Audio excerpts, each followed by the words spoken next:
أعوذ بالله من الشيطان الرجيم بسم الله الرحمن الرحيم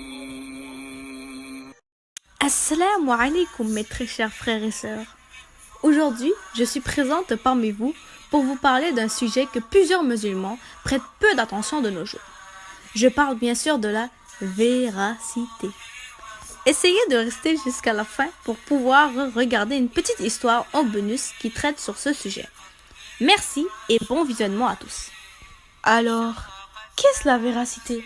Pour commencer, la véracité est la qualité d'une personne qui dit la vérité. C'est la qualité de ce qui est rapporté avec véracité.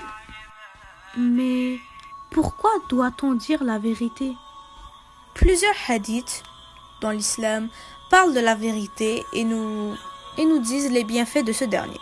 Voici quelques-uns que j'ai choisis pour vous. D'après Abu Sa'id al-Khudri, qu'Allah l'agrée, le prophète sallallahu alayhi wa sallam a dit « Il ne faut pas que la peur des gens empêche l'un d'entre vous de dire la vérité s'il l'a vu ou y a assisté, car certes, cela ne rapproche pas le moment de la mort et n'éloigne aucune subsistance. » D'après Ibn Mas'ud, qu'Allah l'agrée, le prophète sallallahu alayhi wa sallam a dit « Certes, la véracité mène vers la piété, et certes, la piété mène au paradis.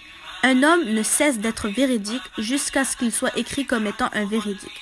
Certes, le mensonge mène vers la perversion, et certes, la perversion mène vers l'enfer. Un homme ne cesse de mentir jusqu'à ce qu'il soit écrit comme étant un menteur. » Rapporté par Bukhari. La véracité est une valeur très importante des musulmans, car cela prouve qu'on est prêt à être soi-même, tout en respectant les attentes d'Allah, en ne faisant pas de promesses éphémères.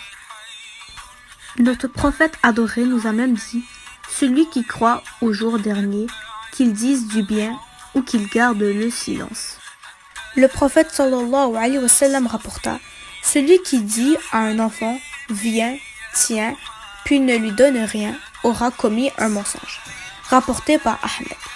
Ce hadith nous prouve qu'il faut bien réfléchir avant de parler, même en tant que parent, car à cause d'un seul petit mot, votre phrase tout entière peut se transformer en mensonge. De plus, saviez-vous que parmi les péchés de la langue se trouve le mensonge, et parmi les 70 péchés majeurs se trouve le mensonge et le faux témoignage. Et oui, cela prouve qu'il faut bien savoir tenir sa langue et que, à certains moments, mieux vaut ne rien dire plutôt que de dire des bobards.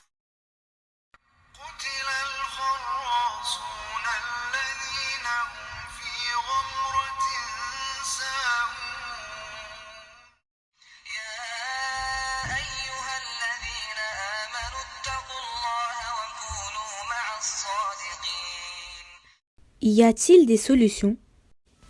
Heureusement pour vous, après de longues minutes de recherche, j'ai trouvé quelques petites astuces pour réussir à arrêter de mentir. Premièrement, si vous ne pouvez pas dire la vérité quand vous êtes confronté à une situation compromettante, mieux vaut garder le silence. Et oui, aussi simple que ça. Comme vous le savez, le mensonge est un péché qui pourrait vous coûter très cher au jour du jugement. C'est pour cette raison qu'il vaut mieux se taire. Deuxièmement, prenez l'engagement d'arrêter. Traitez le mensonge comme vous le feriez pour toute autre addiction et engagez-vous sérieusement à arrêter. Troisièmement, apprenez à faire face aux conséquences. Dites-vous que faire face aux conséquences inconfortables est toujours mieux que de mentir, car cela renforce votre personne et votre entourage aura une meilleure confiance envers vous.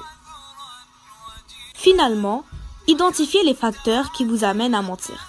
Il y a toujours un événement, une émotion ou une circonstance qui déclenche l'action de mentir. En trouvant l'élément déclencheur, vous parviendrez à réussir à stopper le mensonge.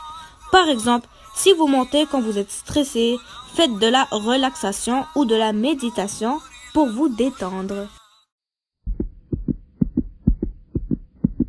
Il était une fois, dans une belle grosse jungle éloignée de la civilisation humaine, vivaient en paix de belles créatures majestueuses.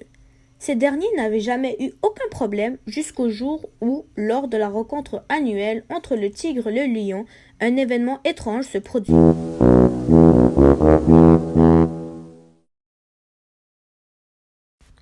Assalamu alaikum mon frère, comment ça va? Alhamdulillah, ça va bien et toi? Oui, ça va très bien. Tu vois, pour cette année, je me disais qu'on pourrait, tu vois, changer la coutume. Comment ça? N'entends-tu pas un bruit étrange? Au secours! Au secours! Que s'est-il passé, me diriez-vous? En fait, Lali l'oiseau avait repéré des hommes rôder autour de la jungle. Ça se pourrait que ce soit des chasseurs, alors que ça fait des siècles que les hommes avaient oublié l'existence de cette jungle. Face à cela, les deux rois de la jungle décident de nommer un gardien pour surveiller l'entrée